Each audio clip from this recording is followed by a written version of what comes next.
ընտրություններից հետո ընդդիմությունը հայտարարում է համախմբվելու հետընտրական կոալիցիա կազմելու մասին, Սամվել Կարապետյանն է նման առաջարկով հանդես եկել, ինչ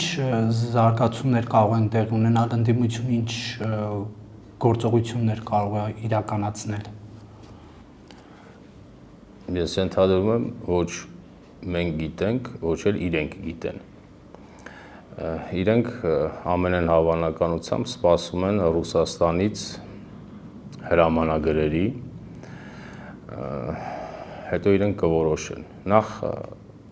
առիթ ունեցել եմ ասելու, հիմա էլ եմ ասում։ Ընդդիմության հետընտրական կոալիցիան ո՞րն է։ Այսինքն ինչ է իմաստը դրա, էլի։ Կոալիցիա որ դեպքում են կազմում։ Կազմում են մեծամասնություն դառնալու համար։ Բայց իրենք փոքրամասնություն են, հիմա այդ փոքրամասնությունով նորից կոալիցիա են կազմում, որ էլի շարունակեն մնալ փոքրամասնություն, որ ինչ անեն։ Այսինքն իմաստը այդ ընդհանրապես էլի ինքը, եթե բաներ կա, թող բացատրեն մի քիչ մարդավարի, հետո մենք կհասկանանք։ Բայց կարծում եմ իրենք էլ չգիտեն, իրենք ինչ են անում այս պահին։ Իրենք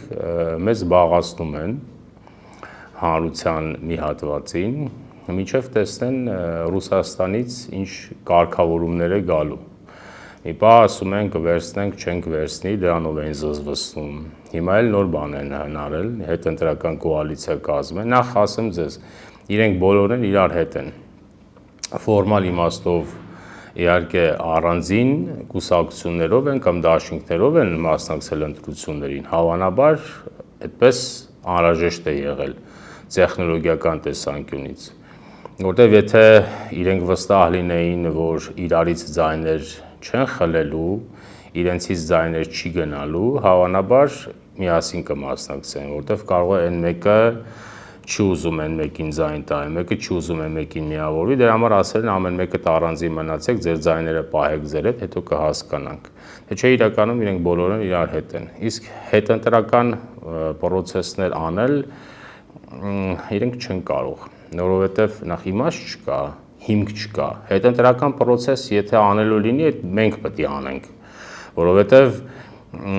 իրենց վերաբերյալ